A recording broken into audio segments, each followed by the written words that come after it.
সকাল থেকে সন্ধ্যা পর্যন্ত থাকতে হবে। আর একটা হলো চুক্তি, তুমি 1.5 ঘন্টা পরো আর 2 ঘন্টা পরো কাজ করে দিলেই খালাস। তা আমি বললাম, আপনারা আমাকে কোন হিসেবে নিলেন, দিন বাও না চুক্তি? যদি বলেন যে দিন বাও, তাইলে কিন্তু সারা দিনে সময় ঠিকই পাস হবে, কিন্তু 2 পাই কিন্তু উঠবো না।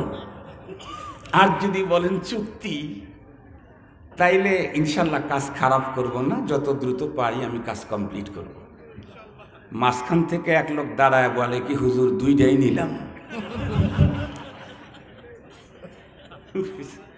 হুজুর 2টাই নিলাম। প্রথমে একটা কথা বলে নেই, দেখেন আমাদের বাড়ি ঘরে যারা আছে মেয়ে, এরা কিন্তু 2-3 প্রকারের থাকে। কিছু থাকে ওই বাড়ির মেয়ে, কিছু থাকে ওই বাড়ির নতুন বউ, কিছু থাকে ওই বাড়ির মুরব্বী। বলেন তো দেখি, সারা দিনের ভিতরে 3-4-5 বার মুখ ধুইয়া সজ্জা করা, চুনো লাগানো, লিপস্টিক লাগানো, এই কাজটা কয় প্রকারের লোকেরা করেন? 2 প্রকারের। ছোট মেয়েগুলি করে, নতুন বউরা এ কাজ করে। দাদি নানি শাশুড়িরা এ কাজ করে না। কেন? তারা তো এখন বুড়ো হয়ে গেছে, এদের সাজসজ্জার কে দেখবে? এরা হলো সংসার নিয়ে ব্যস্ত থাকে, ঠিক মতো যথাসময়ে গোসলও করতে যেতে পারে না। একদিনের গোসল আর একদিনে গিয়ে করে।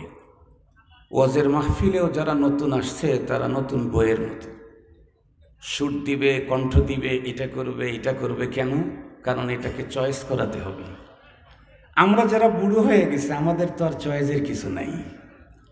এই জন্য আমাদের মাথার মধ্যে ফিকির থাকে হলো কোন সাবজেক্টের উপরে আলোচনা করলে মুসলমানদের বেশি ফায়দা হবে, বেশি প্রয়োজন। এই জন্য আমাদের আলোচনা হবে একটু ভিন্ন রকমের।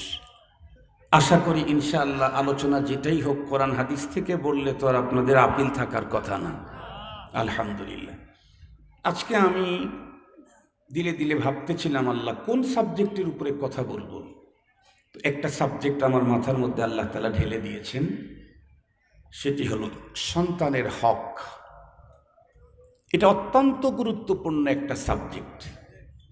যদিও আমি এই সাবজেক্টটাকে কমপ্লিট করতে পারবো না, কিছু কথা বলতে পারবো, তবে প্রতিটি অভিভাবকের জেহেনের ভিতরে এই কথাটা ঢুকাইতে পারবো যে আমার সন্তানের হক আমার দ্বারায় লঙ্ঘিত হলো কি না, এবং হকগুলি আমাকে জানা দরকার এবং মানা দরকার। মোহতারাম হাজরিন, দেশ বিদেশের যত জায়গায় গিয়েছি বয়ান করতে, ম্যাক্সিমাম জায়গায় কমন একটা কমপ্লেইন আমাদের কানে আসে, হুজুর দিন যত গড়তেছে ততই সন্তান পিতামাতা থেকে দূরে চলে যাচ্ছে। দিন যতই গড়তেছে ততই সন্তানের অন্তরে পিতামাতার আজমত মহব্বত হ্রাস পেয়ে যাচ্ছে।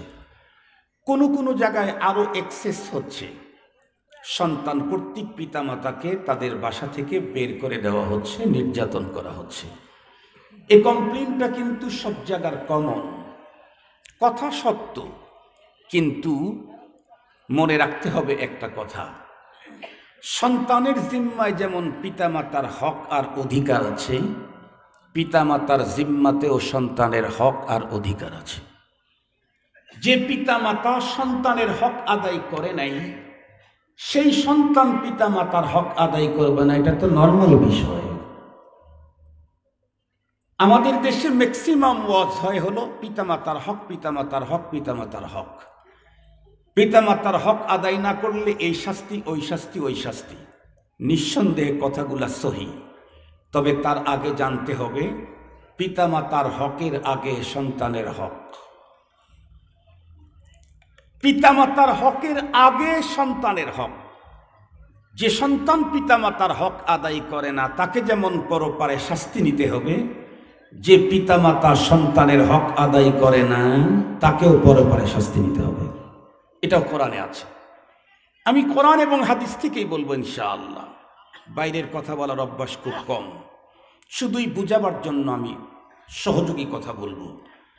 মনে রাখবেন, পিতামাতার হক হলো পরে, সন্তানের হক হলো আগে। সন্তান যতদিন পর্যন্ত বালেগ